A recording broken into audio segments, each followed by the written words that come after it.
Back home, on the 15th of October, we celebrate our mothers. So it's a Mother's Day today, and allow me to wish our Malawian mothers a happy Mother's Day, and all women in here, you look beautiful, and I'm wishing you a happy Mother's Day.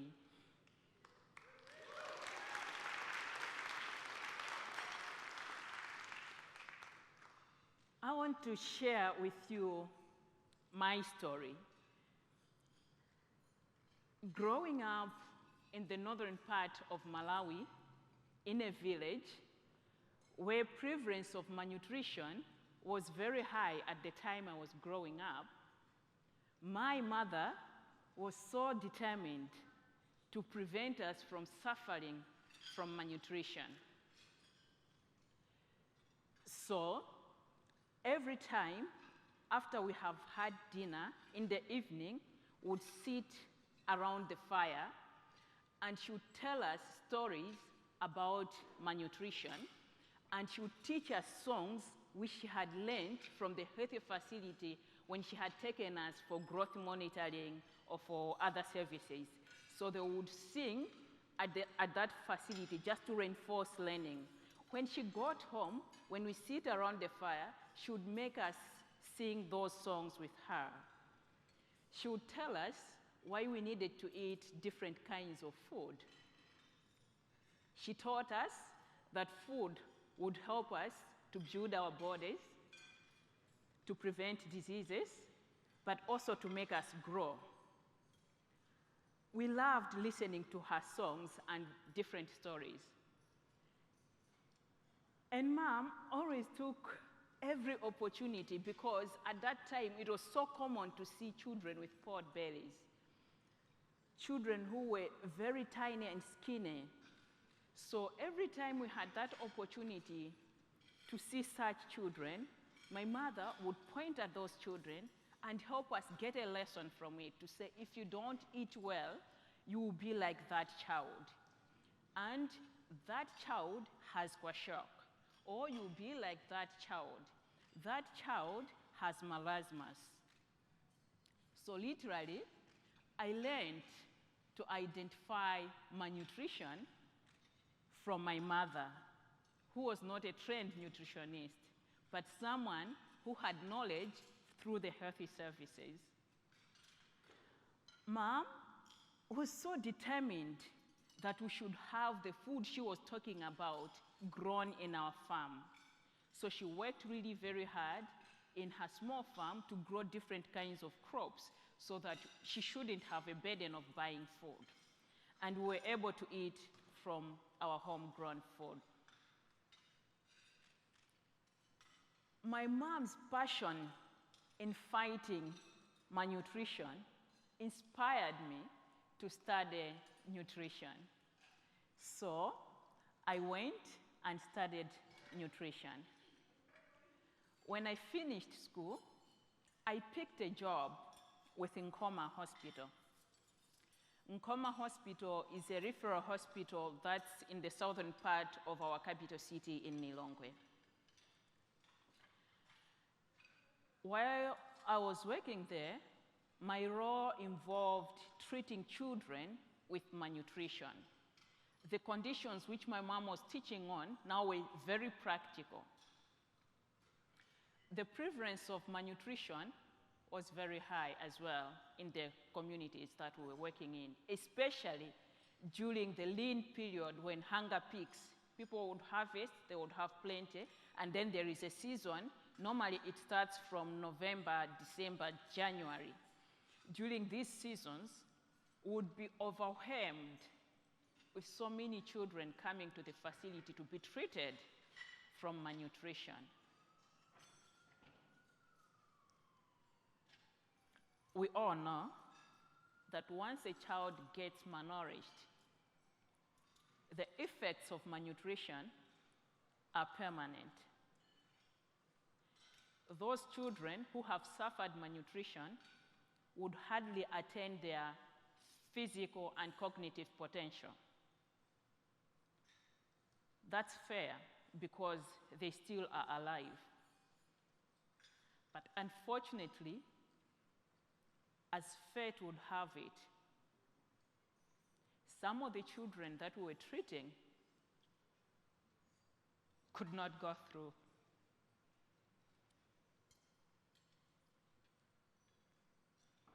I saw so many children die because of malnutrition.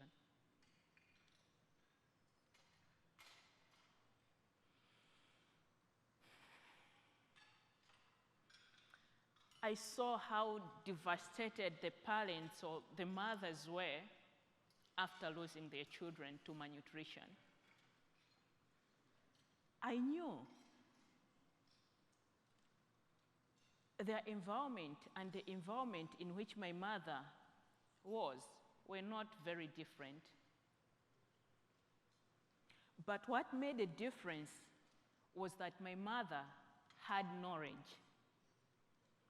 and she used her knowledge to protect us from malnutrition.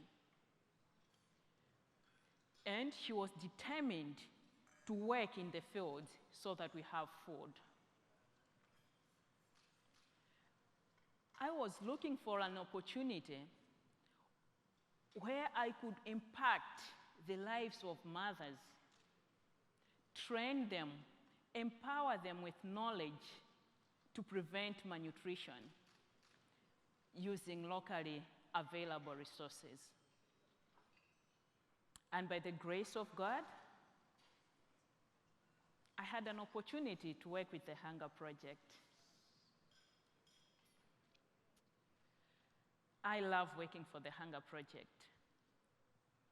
a lot, because we all know, I don't have to be lecturing you here, that malnutrition is caused because of inadequate dietary intake and diseases.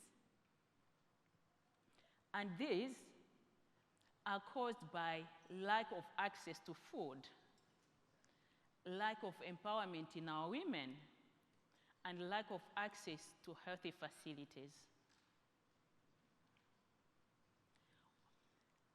When we look at the way we do our work, the approach which we use, it directly deals with these causes of malnutrition. Back home, through the work that the Hunger Project is doing, we have managed to construct 11 healthy facilities. In these 11 healthy facilities, women are able to access antenatal care services, and they are also able to deliver their babies in a decent place and being assisted by qualified health workers. This is the beginning of addressing malnutrition. A baby born in a healthy facility has access to immunization. A baby born in a healthy facility is better prepared for life takeoff. So I like working or being part of the team which is contributing to improved access to healthy services. These healthy facilities have significantly contributed to reduction of maternal and child mortality. I celebrate because not many children are dying as they can now access healthy services. And I'm rejoicing because I'm no longer seeing those children die, but I'm contributing to their well-being. So that inspires me to be part of the Hunger Project. And these facilities, during COVID, they also were very convenient for COVID vaccination, as they were being used as vaccination centers. And that's about our healthy facility, improved access to healthy facilities. And I said the other cause of malnutrition is lack of access to food. And through our work in the Hunger Project, we are focusing on ensuring household food security by providing farm input loans. I'll share with you a story of Hannah Mbeta. Hannah comes from Jali, one of our epicenters in Zomba district. For many years, Hannah felt helpless as she was challenged by chronic hunger. She struggled feeding her children until when in 2020, she participated in our mindset change workshops, where we were talking about the Farm Input Loan program. These workshops, we call them Vision, Commitment, and Action workshops. During the workshop, Hannah started dreaming, started envisioning her household being a household which is food secure. And she decided to take an action to obtain a loan, to empower herself to grow maize. And for the first time in many years, Hannah was able to harvest 43 bags of 50 kgs of maize. That was such a celebration. That was such an impact in her life. Hannah only required 16 bags for the year. So she sold the surplus and repaid the loan. The other money she used to buy her own farm inputs for the next season. This is the reason I enjoy working with the Hunger Project, because it does not see people that are in need as people who are unable. It sees them as partners who are requiring just some support, some push, in order for them to find their way. So when Hannah got her first loan, she was given the wings to fly in her fight against chronic hunger. And once she was on her feet, she no longer continued to be getting a loan from the project. She was able to run her own affairs now. That's the power of the work we are doing. It enhances sustainability. Who doesn't love to have sustainable things? So the approach we are using is very sustainable, and I'm glad to be part of that. We have continued to partner with different institutions. Currently, we have partnered with UNICEF and Department of Nutrition and HIV/AIDS to implement a scaling up nutrition project in 2 districts, in Palombe and in Sanje district. The goal of this project is to reduce stunting. And our target include pregnant and lactating women, under 5 children, as well as adolescent girls aged between 10 and 19. In this project, we are using what we call a care group model, which also uses the mindset change approach. To empower women, they are put in a group where they share issues as peers related to their condition, be it that they are lactating mothers or they're pregnant. So different nutrition topics are discussed in those smaller groups. And through this project, we're also able to conduct cooking demonstrations, because it is one thing to have food, but another thing to prepare that food in a way that it retains its nutritional value. So we're also conducting cooking demonstrations with these women. And we're also able to sensitize them about immunization and growth monitoring and many other topics in nutrition. Above all, these women are also empowered to have their own home gardens so that they can have food without requiring them to buy. I have so much hope that we are making a difference in the lives of the children that we are saving now.